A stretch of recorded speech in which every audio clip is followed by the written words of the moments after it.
Hello students, good morning. Students, आज हम व्याकरण का नया अध्याय शुरू कर रहे हैं और ये है आपठित गद्यांश। वैसे तो बचपन से आप आपठित गद्यांश करते आ रहे हैं, लेकिन फिर भी हमेशा जब भी आपठित गद्यांश के प्रश्न के उत्तर लिखने होते हैं, आप ज़्यादातर उत्तर गलत लिखते हैं। तो आप खुद जानते हैं स्टूडेंट्स, अब आपको नेक्स्ट ईयर बोर्ड की परीक्षा भी देनी है, तो अपना आपठित गद्यांश किस तरह से हमें करना चाहिए, उसका सही तरीका क्या है, प्रश्नों के उत्तर हम कैसे दें, आज हम इसका विस्तृत अध्ययन करेंगे। तो इसके बारे में पूरी जानकारी प्राप्त करेंगे आज। आपठित गद्यांश आज हमारा टॉपिक है। अब सबसे पहले आपठित गद्यांश का अर्थ आप खुद ही जानते हैं। आपठित गद्यांश किसे कहते हैं? गद्यांश गद्य का वो अंश। गद्यांश का अर्थ होता है गद्य का अंश, अर्थात जो गद्य का अंश हमें दिया जा रहा है वो आपठित हो, अर्थात पढ़ा हुआ ना हो। जो हमने पहले कभी ना पढ़ा हो उसे ही कहते हैं आपठित। और गद्यांश गद्य का एक अंश होता है, वो पूरा का पूरा गद्य खंड नहीं होता। तो जब किसी भी गद्य का एक अंश दिया जाता है और वो बिना पढ़ा हुआ होता है, अर्थात जिसका पहले हमने कभी अध्ययन नहीं किया होता, उसे ही हम आपठित गद्यांश कहते हैं। अब है आपठित गद्यांश का महत्व। आपठित गद्यांश हम करते क्यों हैं, इससे हमें क्या लाभ होता है, ये हमारे पाठ्यक्रम में क्यों शामिल किया गया, इसके बारे में पढ़ेंगे।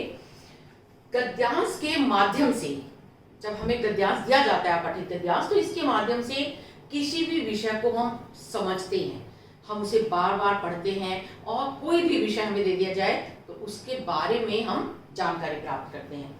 और आपठित गद्यांश आपके पाठ्यक्रम में इसलिए शामिल किया गया स्टूडेंट्स, क्योंकि इससे आपकी अवबोध क्षमता का पता चलता है कि आप किसी भी चीज को पढ़कर कितना ज्ञान प्राप्त कर सकते हैं, उसको अपने दिमाग में कितने गहराई तक बैठा सकते हैं, ये पता चलता है। साथ में उत्तर जब आप लिखते हैं तो आपकी भाषा शैली की परख हो जाती है कि आप किसी भी उत्तर को किस ढंग से लिख रहे हैं, कैसी भाषा का प्रयोग कर रहे हैं। तो ये है आपठित गद्यांश का महत्व, क्यों आपके पाठ्यक्रम में इसे शामिल किया गया है। अब है, जब हम आपठित गद्यांश के उत्तर लिखते हैं तो हमें किन किन बातों का ध्यान रखना चाहिए।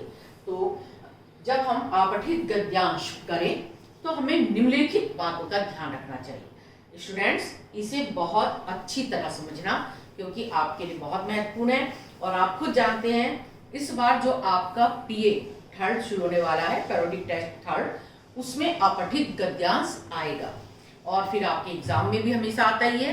तो आपठित गद्यांश के उत्तर लिखते हुए हमें कौन कौन सी बातों को ध्यान में रखना है। सबसे पहले, किसी जो भी हमें गद्यांश दिया जाता है उसे कम से कम 2-3 बार हमें ध्यानपूर्वक पढ़ना चाहिए।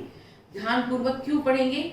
अगर हम उसे बार बार ध्यानपूर्वक पढ़ते हैं तो इससे हमें गद्यांश को समझने में सरलता हो जाती है। एक बार में हमने पढ़ा, हमें समझ में नहीं आया, हम दूसरी बार पढ़ें, तीसरी बार पढ़ें, तो वो गद्यांश हमें बहुत अच्छी तरह से समझ में आ जाता है।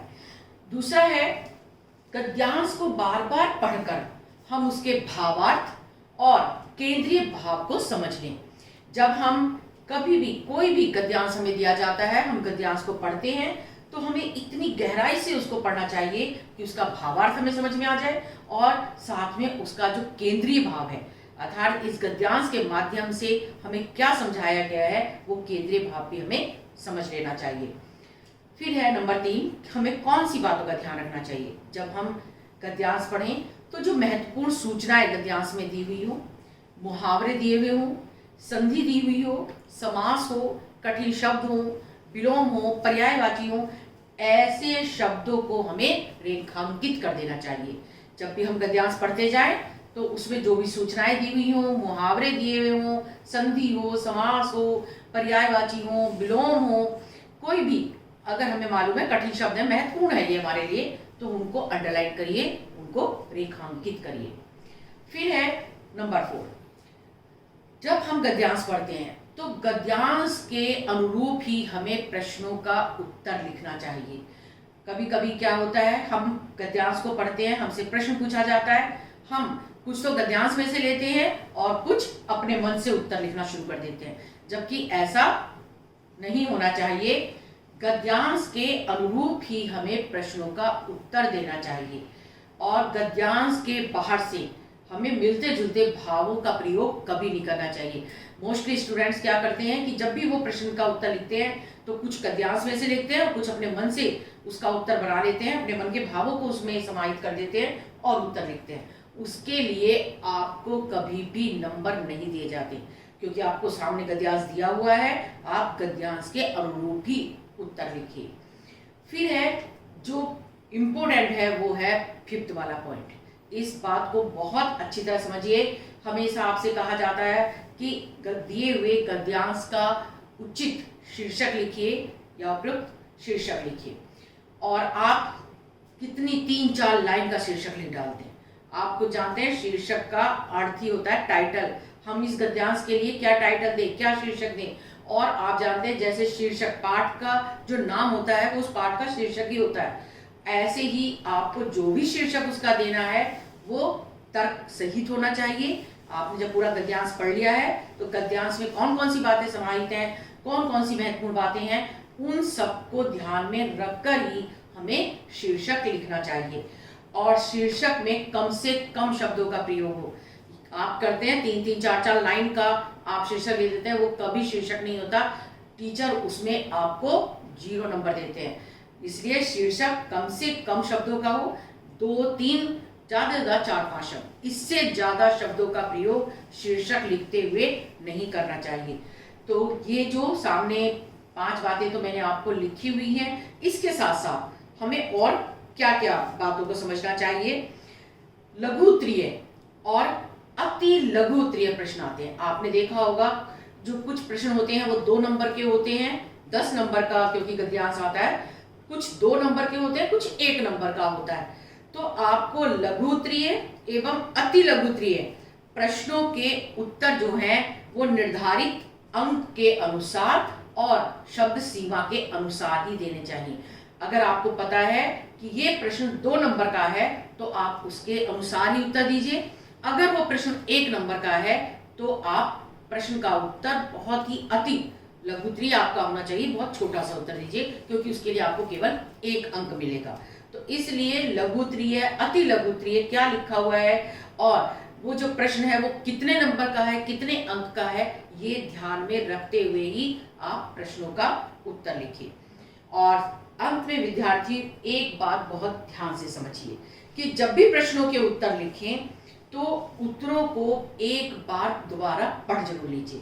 कितनी बार होता है आप प्रश्नों के उत्तर लिखते चले जाते हैं, कुछ प्रश्न आप ये सोचते हैं इस प्रश्न का उत्तर बाद में लिखेंगे, आप भूल जाते हैं और वो प्रश्न आपका रह जाता है। तो इसलिए एक बार सारे प्रश्नों के उत्तर लिखने के बाद उनको दोबारा पढ़ जरूर लीजिए कि जो हमने प्रश्न उत्तर लिखे हैं वो सही हैं या नहीं है, तो उनको एक बार पढ़ लेना चाहिए। सभी प्रश्नों के उत्तर ध्यान पूर्वक पहले प्रश्न पढ़ने चाहिए। पहले हम गद्यांश को ध्यान पूर्वक पढ़ें, गद्यांश को पढ़ने के बाद फिर हम जितने हमें प्रश्न दिए गए हैं उनको भी ध्यान पूर्वक पढ़ें और फिर एक एक प्रश्न को ध्यान पूर्वक पढ़ के उसका उत्तर जो है हम लिखते जाएं। अगर हमने गद्यांश को ध्यान पूर्वक पढ़ा होता है तो उत्तर ढूंढने में हमें आसानी रहती है, हमें बार बार फिर उसे देखना नहीं पड़ता कि इसका उत्तर कहाँ है। एक बार अगर ध्यान पूर्वक आपने गद्यांश पढ़ लिया तो उत्तर आप आसानी से और जल्दी ढूंढ लेते हैं, इससे आपके समय की बचत हो जाती है। और फिर है भाषिक संरचना एवं व्याकरण संबंधी प्रश्नों के लिए गद्यांश में दिए जाते हैं कठिन शब्द, उनके उत्तर आपको उसमें नहीं मिलते। मान लो मुहावरे दिए हैं तो कितनी बार कहा जाता है कि पर गद्यांश में दिए हुए मुहावरों को वाक्य में प्रयोग करिए, तो वाक्य में प्रयोग आप अपने मन से कर सकते हैं। जो चीज उसमें लिखी हुई है कि आप अपने मन से करिए, उसके लिए आप अपने शब्दों का प्रयोग करिए, खुद वाक्य बनाइए। लेकिन अगर कोई प्रश्न दिया हुआ है कि ऊपर दिए हुए गद्यांश को देखते हुए इस प्रश्न का उत्तर लिखिए, तो आपको गद्यांश में से ही प्रश्न लिखना है। मुहावरे आते हैं, कितनी बार संधि दी होती है, संधि विच्छेद करिए। समास दिया होता है कि आपको इस शब्द में कौन सा समास है उसका नाम लिखिए, समास विग्रह करिए। ये सब व्याकरणिक, आपका एक प्रश्न तो जरूर होता ही है, एक दो प्रश्न व्याकरणिक, तो उनके उत्तर आपको जैसे भी पूछे जाते हैं उसी तरह लिखने चाहिए। मुहावरे, संधि समास, ये व्याकरणिक उत्तर आपको गद्यांश में से नहीं मिलते हैं। ये आप बाहर से जैसे भी आपने, क्योंकि पहले से पढ़ा है, 8th में भी पढ़ा है, 9th में भी आप ये सब पढ़ रहे हैं, आप उनके अनुसार ही उत्तर लिखिए। तो ये थी हमारी ध्यान देने योग्य बातें। स्टूडेंट्स, ये सब आपको अच्छी तरह से समझ में आ गए होंगे। सबसे पहले अपठित गद्यांश का अर्थ क्या होता है, अपठित गद्यांश का क्या महत्व है, क्यों आपके पाठ्यक्रम में से रखा जाता है, ये सामने दिया है। एक बार मैं फिर आपको दोहरा देती हूँ। गद्यांश का अर्थ होता है गद्य का ये एक अंश होता है, और जो पहले हमने अध्ययन ना किया हो, जो पहले कभी ना पढ़ा हो, उसे कहते हैं अपठित गद्यांश। इसका महत्व ये है, इसे आपके पाठ्यक्रम में इसलिए शामिल किया गया है कि किसी भी विषय को हम सरलता से समझ सकते हैं, और इससे विद्यार्थियों की अवबोध क्षमता और उनकी भाषा शैली की परख हो जाती है कि वो अपने विचारों को किस तरह से व्यक्त कर सकते हैं, किस तरह की भाषा का प्रयोग करते हैं। और ध्यान देने योग्य बातें जिसका हमें बहुत ज्यादा विशेष ध्यान रखना है, ये सब मैंने आपको समझा दी है। 5 प्रमुख तो ये हैं जो लिखी हुई है, इसके साथ साथ और भी जो मुख्य बातें थी मैं आपको समझा चुकी हूँ। आशा करती हूँ स्टूडेंट्स, अपठित गद्यांश अब आप जब भी करेंगे तो कभी भी गलत उत्तर नहीं लिखेंगे, सही शीर्षक लिखेंगे, व्याकरणिक जो भी आते हैं उनका सही उत्तर देंगे, और ध्यान रखेंगे सबसे पहले जब भी आता है गद्यांश को ध्यानपूर्वक पढ़िए, एक नहीं 2 बार 3 बार पढ़िए, आसानी से गद्यांश समझ में आ जाएगा। एक एक प्रश्न को ध्यान से पढ़िए और फिर उनके उत्तर लिखते रहिए। ये है अपठित गद्यांश को ठीक ढंग से करने का सही तरीका। तो आज हमने अपठित गद्यांश के बारे में विस्तृत अध्ययन किया। आशा करती हूँ आगे आपके कभी भी कोई भी नंबर अपठित गद्यांश में नहीं कटेंगे। अब PA 3 में भी गद्यांश आ रहा है, तो उसका एक तरह से आज हमने रिवीजन भी कर लिया है। तो स्टूडेंट्स ध्यान से करेंगे, आज मैं इसके लिए अपठित गद्यांश आपको भेजूंगी, उसके उत्तर आपको अपनी नोटबुक में करने हैं। Thank you students.